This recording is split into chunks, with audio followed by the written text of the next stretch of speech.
You don't have a room here, so why don't you just sleep in the lobby like a stray dog? The thud of my husband's luggage landing at my feet echoed louder than the words. I stood frozen in the cold spring wind, the sting of rejection settling deep in my chest. Just a week ago, when Mark suggested this family trip, my heart had leaped with hope. Maybe I thought he was finally starting to accept me as part of the family. I poured my soul into preparing for this trip, thinking it was my chance to be acknowledged. But now I see it for what it is, an illusion. A sudden shove from behind jolted me forward, slamming my shoulder into a marble column in the lobby. "Oh, Anna, you're just standing there in the way," my sister-in-law, Gemma, sneered, her voice honeyed with mock concern. "Maybe you should curl up in a corner, like the stray dog you are." Her smirk was cruel as she relished my discomfort.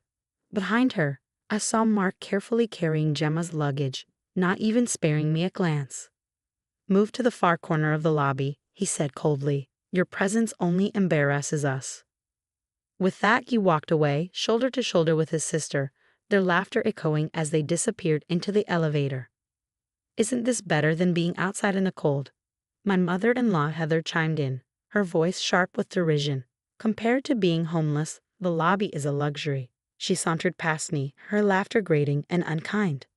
I stared at the marble tiles beneath my feet, my vision blurred. They had reserved 3 rooms, making it clear that I wasn't welcome. For years, I had endured their cruelty, swallowing every insult and slight. Losing my father had left me yearning for the warmth of family, and I had foolishly believed that if I worked harder, if I became a better wife, they might one day accept me. But now, the ache in my shoulder was nothing compared to the storm raging inside me. Under the chandelier's cold, glittering light, I gripped my phone tightly. Something inside me was breaking, crumbling under the weight of their disdain. I took a deep breath, steadying my trembling hands. "My name is Anna James," I whispered to myself. 35 years old, a full-time housewife. I had married Mark 3 years ago, starry-eyed at the idea of becoming part of a new family. Having grown up with just my mother after my father's passing, I had always cherished the dream of family bonds. Since my 20s, I had been quietly investing in stocks, building up a $5 million portfolio. It was a deeply personal achievement, something I had never felt the need to share, not even with Mark. But everything changed one night in our first year of marriage when he came home, drunk and desperate. Through tears, he confessed to a massive gambling debt, claiming he couldn't repay it on his salary. Moved by his vulnerability, I decided to trust him. I revealed my savings, thinking it might strengthen our bond. The very next day, Mark changed. He bragged to his mother and sister about my financial success as if it were his own accomplishment. The man who had seemed so vulnerable the night before now wore a smug grin, his words hollow with pride. "Anna," he would say each month, "I'm a bit short again. Can you help?" At first, I gave in, convincing myself that marriage was about sharing burdens. But Mark spent the money recklessly, without gratitude or thought. Golf clubs, expensive outings, his indulgences piled up while his resentment simmered beneath the surface. "You're lucky to have a wife as generous as Anna," he boasted to Gemma and Heather, their sly glances betraying their envy and disdain. What they didn't know was that I had quietly been paying Gemma's $1,200 rent for years after Mark begged me to help her. "My mom's struggling," Anna he'd said, his voice laced with guilt. "I feel terrible not being able to do more." It didn't stop there. Heather, too, leaned on me financially. Her comments were veiled in sarcasm, her demands wrapped in the pretense of family unity. "Mark is lucky to have married someone wealthy," she'd say, the words cutting in their simplicity. I endured it all, every insult, every ungrateful demand, because I thought family was worth the sacrifice. My embroidery had been my one solace, a skill passed down from my mother. The cherry blossom piece we had stitched together before her passing hung in my study, a reminder of her love. But even that wasn't safe from Heather's scorn. "Embroidery? Really?" she scoffed once. "Such an old-fashioned hobby, like something a grandma would do." Her words stung, but I knew Heather's resentment wasn't entirely about me. Her bitterness was rooted in her own unhappy marriage, and I had become an easy target for her frustrations. "Anna, you'd never understand," she'd say, her tone dripping with disdain. "Without kids or a job, you don't know what real struggles are." Yes, Anna's so old-fashioned, isn't she? Gemma would chime in, her voice laced with mockery. Rich, but somehow so plain. When the two of them were together, they always managed to gang up on me, turning even mundane conversations into opportunities to jab at me. Mark, as usual, brushed it all off with a vague laugh. He had grown up in a single-parent household, and I knew he would never confront his mother. Sometimes he even joined in, laughing as Heather and Gemma mocked me. When we first married, I believed I could nurture a strong bond with his family. I listened to Heather's complaints, helped Gemma financially, and made every effort to strengthen our ties. In the beginning, things seemed promising. Mark was respectful of my success. Gemma was considerate, and Heather treated me like a sister. But over time, everything twisted. Mark's demands grew incessant, Gemma's dependency deepened, and Heather's bitterness sharpened. I held on, convincing myself they would one day understand and accept me. "Thank you, Anna," Gemma would say, smiling sweetly.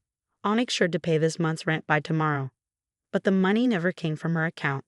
Month after month, I deposited $1,200 directly to her landlord to keep her from losing her apartment.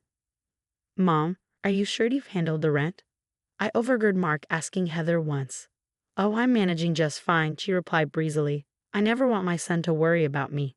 Her words stung, knowing full well that she relied on me financially while pretending otherwise. I could never bring myself to tell Mark the truth. The weight of their expectations hollowed me out. Mark's obliviousness, his mother's manipulation, and his sister's malice began to wear me down. Embroidery became my escape. With every stitch, I felt a connection to my late mother, as though her spirit sat beside me, guiding my hands. It was a fleeting but precious comfort. But even that refuge wasn't safe from intrusion. "Anna, why don't we all have tea together? Let's spend time as a family," Gemma would suggest. If I declined, her glare was sharp enough to cut. "How dare you act this way? Aren't we family?" Heather would pile on. "Isn't family important to you, Anna?" Even Mark didn't stand by me. "Why can't you just get along with my mom and sister?" he'd say with exasperation. Their scorn seeped into every corner of my life. What had once been a source of joy, my embroidery, now felt like an indulgence I wasn't allowed to have. Each prick of the needle became a reminder of guilt and judgment. My home, which should have been my sanctuary, was suffocating. One evening, as I sat in silence, Mark approached me. "Anna, I want to get new golf clubs," he said, his tone casual but insistent.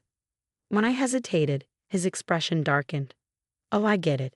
Someone from a poor background like me doesn't deserve anything nice, right?" And then there was Gemma. Her calls were no longer surprising. "I could really use help with rent again this month," she'd say, her tone feigning gratitude. Without a word, I transferred the payment directly to her landlord. One day, as I made yet another transfer, something snapped. "Mom, is that a new handbag?" Mark's voice startled me. I looked up to see Gemma proudly showing off a designer bag. How could she afford it if she was struggling with rent? The realization hit me like a slap. My support wasn't helping. It was enabling. Mark, oblivious, grinned. "Mom's got the good stuff. Anna, you should treat me too." I found myself questioning why I continued to enable their behavior. I was trapped by a false sense of duty, held hostage by the hope that things might change. Then, out of the blue, Mark suggested something unexpected. "Hey, Anna, let's do something special for your birthday this year. Just the two of us." I blinked in surprise. In our 3 years of marriage, we had never celebrated my birthday together. "I'll plan everything," he said, a rare enthusiasm lighting up his face. "It's your birthday after all." He showed me pictures of luxury hotels, scrolling through his phone with excitement. "How about somewhere nearby, like Napa or Carmel?" I nodded quietly, touched by his sudden effort. For the first time in years, I felt a flicker of hope. "It might be better to book it under your name," he added casually. "You know, for credibility." His words gave me pause, but I brushed it aside, eager for the chance to rekindle our connection. As the trip date approached, Mark's behavior grew strange. I brushed it off at first, but 3 days before the trip, Mark came home earlier than usual. His tone made my heart sink. "There's something I want to talk to you about," he said, sitting down with a forced seriousness. "My mom found a restaurant nearby she really wants to try, so I thought it would be nice to invite her along." I barely whispered the question, feeling an uneasy weight settle in my chest. "Why?" "Come on, Anna," She'd love it. It'll be family time. His words were light, but the undertone was clear. Family meant his mother, his sister, and maybe me. Oh, and my sister will be coming too, he added, his hesitation betraying his discomfort. His expression made it obvious. I'd never been the priority. What was supposed to be my birthday trip, I thought, had somehow morphed into a family affair. He tried to soften it, his voice laced with sympathy. My sister's husband and she had a big argument so she could use the break, you know. The rehearsed quality of his explanation only added to my unease. But this was supposed to be my birthday, I said, my voice trembling with a mix of disbelief and frustration. What's the problem? It's just family. His tone sharpened, blaming me for resisting. So what, Anna? Are you really that against having them with us? His gaze hardened, daring me to argue. I swallowed my response, feeling like another battle had been won by him. The morning of the trip, Gemma and Heather were waiting by the station as though they'd always planned to come along. Anna, we're all set to go, right? Heather's voice held that familiar taunting sweetness. Isn't this just perfect? A family trip for your birthday. Her words dripped with sarcasm, and with each one, my last ounce of hope crumbled.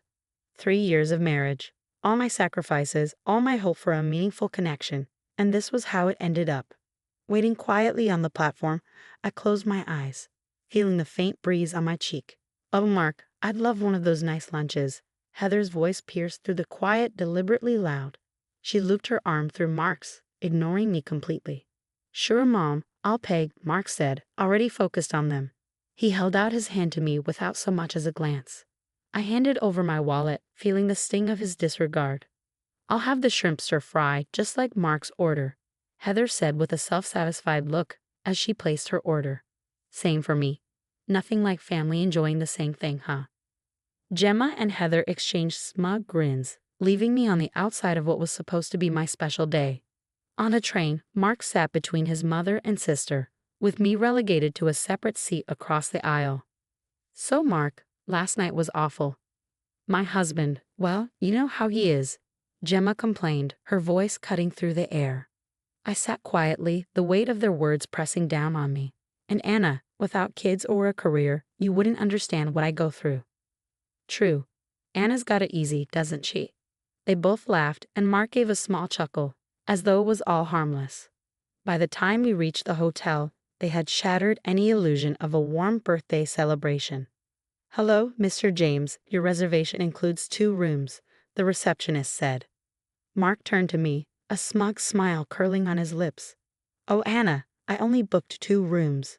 Mom and I will share one, and my sister has her own. Where am I supposed to stay? I asked, trying to keep my voice steady. There's enough room for you. But hey, the lobby has some comfy couches. Lucky you, right? He grinned, his words dripping with insincerity. Gemma and Heather laughed openly, not even trying to hide their satisfaction. Look on the bright side, Anna. Better here than outside in the cold like some stray dog, Heather mocked. Mark grabbed my wallet again, extracting a few bills. Don't worry, Anna. We'll grab some drinks in your honor. Without a second glance, he walked off with his mother and sister, leaving me standing alone in the lobby. As they left, a strange calm settled over me. It was a turning point.